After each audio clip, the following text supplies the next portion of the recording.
How much do you think the Goldust feud contributed to Scott wanting to leave? I mean, I know Scott wanted more money and asked if he could go work some shots internationally, and Vince shut that down. And he was trying to figure out what he could do to move up the card. And Vince said, "No, you're doing great. You're doing fine." But Scott felt like his income had plateaued. And I sort of felt like that was always the primary reason to leave. More money, fewer dates, bigger guarantee. Seems easy. But I guess if you're not creatively fulfilled, a friend of mine always says it always comes down to the two C's, cash and creative. Well, what percentage, if you had to guess, and I know that's what you'd be doing is guessing, was him being unsatisfied with his creative as a reason to leave and go to WCW? Money. That was number one. Yeah. Yeah. It generally always is. Not always, but generally. If you ever had a case to be made about you didn't like your creative in respect of working with Goldust, as Scott did, that's another issue. But I, as best of my memory, Scott Hall would have been made very comfortable and happier if he was getting more money. But that wasn't Vince's decision for him. We got to mention what happened for Goldust the night after he wins the Intercontinental title. So we're in Fresno. He beats Goldust. He's the Intercontinental champion. The next night, he's going to challenge Bret Hart and lose clean to the sharpshooter.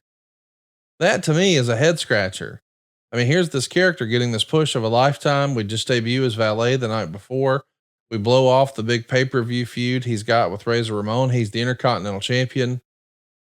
And then Bret just beats him clean in the middle. He submits to the sharpshooter. That's a little different kind of thinking for booking. No? Unique, not bad. Unique. If you're not a good enough worker to know how to lose, I remember Leroy McGurk telling a guy back in the 70s who wanted to come in the territory. And I heard Leroy on the phone with a guy. I shared an office with Leroy because he was blind, and I kind of had to be his eyes on a lot of things. At a very young age, not sure what I was doing, but I was at work on time and followed through with what we were talking about and what we were doing. I don't know, Connie. I lost my train of thought. We were talking about a guy losing. Yeah, if you're not, you got McGurk said, if you got a problem losing, then conversely, I have a problem with you winning because it's not, you can't win them all, and sometimes you don't need to win them all. Sometimes it's better for the long haul if you drop one here, there, and yon, fall being one, and move on from there. So interesting psychology. And the boys had those car trips, and they had plenty of time to talk and think about it and converse and build on their own paranoia. And you find that every day in the pro wrestling business. Talent, insecure, and they're building on their paranoia. I know Bret Hart loved Dustin Rhodes. What do you think Bret Hart thought of the Goldust character? Look, Bret's was a company guy, grew up in the business. Mm-hmm. He understood that there's going to be controversy at times, but he was mature enough, professional enough, and such a great worker that he was going to create a match profile that was going to be very entertaining. And Bret was successful in that. Bret made everybody that he worked with better. Everybody. And people still talk about Bret's matches with Hakushi. And Hakushi was just an average guy. He had a lot of fire. And Bret saw that. Bret was more familiar with him than our own booking people. And so Bret wanted to work with what's his name again? Jinsei Shinzaki, but he called him Hakushi on the show. Yeah, sorry. So anyway, and if people that are been around a while, and I guess you could YouTube this, find that Bret Hart Hakushi match. They killed it. They absolutely killed it. And it made it hard for the other guys in the card that night to follow. They were really, really good. So Bret was a booker at heart, had a great way of evaluating talent, because of his experience and the fact that he's a student of the game. And he never stopped being a student of the game. I'm sure he probably is to this very day. Once Goldust won the Intercontinental title, they changed the color of the leather to gold, similar to how the Ultimate Warrior had different colors on his championships titles before. On the February 19th episode of Raw from Cincinnati, there was a rematch for the IC title between Goldust and Razor. Ramone would win by countout because Goldust walked out. And after the match, Ramone told Goldust that he could kiss his ass. And he asked Roddy Piper to sign a rematch. He said he likes kids and he doesn't think Goldust is something that kids should see.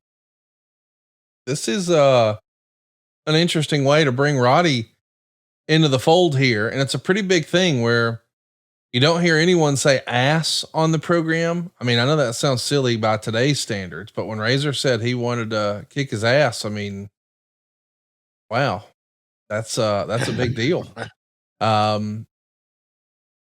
The entire thing, of course, is going to blow up. And Dustin would write about this. I flew out to Los Angeles with Vince, Bruce Pritchard, and Roddy Piper. We all got in a limousine and headed to Universal Studios. Along the way, Vince and Bruce explained a concept that would become known as the Backlot Brawl. It sounded awesome. I recognized it was a big step for me personally. Roddy didn't have a problem with Goldust or what we're about to do. He's up for anything. Man, this is interesting. You know, listen, if Scott Hall doesn't want to do it and he's going to be out of here and he's putting in notice, cool. We'll shift gears and bring in a legend. Boy, that's a real vote of confidence for Vince, is it not? Yeah, I thought it was pretty shrewd booking. You got a replacement who some people would say had more value at that time than Razor. This is before Razor became Scott Hall. Right. So I'll remember that. Yes. So, but I thought Roddy was perfect for that. I mean, his interviews, entertaining, and they were going to have a match in a parking lot, alleyway, whatever, outside. A lot of toys and whistles and bells. And those are matches that a guy that has had the best already of his wrestling, in-ring wrestling matches, like Roddy, his age and his health and so forth. This is a match he can pull off. And I thought this guy's pulled it off pretty well. It was entertaining, and it seemed to have, anytime you take a match outside, it takes it down a notch or two, or you might lose a star or two from Meltzer's sacred ratings. But I thought that Roddy was great. That was good booking on Vince's part to convince Piper. And I don't think he had any trouble. Piper was all about one thing, like any veteran: money. Yep. What am I going to earn? Because I realize I've got more big paydays behind me than I have in front of me. So let's see what happens. And Roddy pulled it off great.